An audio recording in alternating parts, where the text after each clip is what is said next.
예, 안녕하세요. 스마트팜을 통한 미래 농작물 생산에 대해서 소개드릴 한국과학기술연구원 스마트팜 융합연구센터 김영석입니다. 총 저희 강연은 2회차에 걸쳐 진행될 예정이고요. 첫 번째 강연에서는 주로 스마트팜이란 것이 무엇인지, 그리고 스마트팜이 우리 삶에 있어서 어떤 영향을 미칠 수 있는지에 대해서 소개드리고요. 두 번째 회차에서는 스마트팜이 어떻게 발전되고 있는지, 그리고 그 발전되는 미래의 스마트팜에 있어서 핵심 기술이 뭔지 좀 간략하게 설명을 드리겠습니다. 먼저 스마트팜이란 무엇인지에 대해서 설명드리겠습니다. 아마 대부분의 많은 분들이 고속도로를 지나시거나 하면 쉽게 접할 수 있는 것들이 비닐하우스나 유리온실 같은 것들인데요. 이런 비닐하우스나 유리온실은 다 작물을 생산하는 시설입니다. 근데 그 비닐하우스나 유리온실과 스마트팜의 차이는 스마트팜은 그 ICT 기술이 적용이 돼서 그 안에 키우는 작물을 최적으로 키우기 위한 최적 환경이 자동으로 제어되느냐 아니냐에 따라서 스마트팜이냐 아니냐가 달라집니다. 따라서 스마트팜에는 내부의 작물을 키우기 위한 최적인 환경인 온도나 습도, 이산화탄소 농도 이런 것들을 측정할 수 있는 센서 기술이 들어가고요. 따라서 이런 센서로 수집되는 정보들이 잘 취합될 수 있는 IoT 기술이 적용됩니다. 또한 이렇게 수집된 정보들을 대량의 정보를 분석을 해서 어떻게 하면 최적의 환경을 제공할 수 있는지 데이터 분석이 필요한데요. 그런 과정에서 빅데이터 분석 기술이 필요하고 또는 기존에 있는 그 분석 기술을 넘어서 인공지능 기술 적용을 통해서 좀 더 지능화된 솔루션을 개발할 수 있는 특징이 바로 스마트팜이 갖고 있는 장점입니다. 다음으로는 스마트팜이라는 것이 우리 삶에 어떤 변화를 이끌 수 있는지 소개해 드리겠습니다. 먼저 스마트팜은 농민들의 삶의 질에 긍정적인 영향을 줄 것으로 기대를 하고 있습니다. 보통 우리 농촌에서 농민들이 하는 농작업 행위를 생각해 보면 차양 넓은 모자를 쓰시고 그리고 엉덩이에는 이렇게 스펀지 같은 방석 같은 걸 쓰신 다음에 바닥에 앉으셔가지고 호미로 캐고 수확하는 행위를 상상을 하실 텐데요.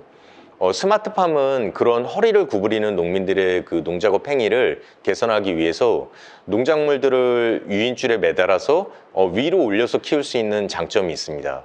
그래서 아마 딸기 같은 경우도 기존의 바닥에서 있는 딸기를 허리를 구부리고 수확하는 거에 비해서 그 재배 베드를 허리춤까지 올려서 작업하는 농민들이 서서 딸기를 수확할 수 있는 장점도 있고요. 이러한 허리를 구부리지 않는 서서 하는 농작업은 딸기뿐만 아니라 최근에 참외, 수박 등으로 확대되고 있는 상황입니다. 그리고 두 번째 스마트팜이 갖는 가장 큰 장점 중에 하나는 스마트팜 생각하면 대부분 다 그 농촌에 있는 비닐하우스나 유리온실을 생각하고 거기서 생산된 신선한 농산물들이 여러 다양한 유통 과정을 통해서 결국은 저희 식탁에까지 오르는데요. 이러한 그 농촌에 있는 스마트팜뿐만 아니라 집집마다 있는 스마트팜도 스마트팜의 범주에 포함됩니다. 최근에 국내의 다양한 기업들이 가전제품처럼 부엌에 그 설치를 하고 그 안에서 신선한 채소를 키울 수 있는 가전형 식물 재배기를 보급을 하고 있는데요. 이런 가전형 식물 재배기는 집집마다 편안하게 내가 원하는 신선한 채소를 키울 수 있고요. 특히 이제 어린아이들의 경우에 도시에 사는 어린아이들의 경우에는 식물이 어떻게 자라는지를 전혀 체험하지 못한 학생들이 많습니다. 이런 학생들의 경우에는 집에 있는 가전형 식물 재배기를 통해서 식물이 어떻게 자라고 생산되고 그리고 그 안에서 내가 어떻게 식물의 재배를 조절할 수 있는지 그런 것들을 배울 수 있는 소중한 기회가 될 수 있을 거라고 생각합니다. 그리고 마지막으로 스마트팜이 갖는 장점은 자동화와 지능화입니다. 자동화란 스마트팜 내에서 키우는 식물을 싹을 틔우고 자라는 과정 중에 다양한 농작업 행위들이 필요로 하는데요.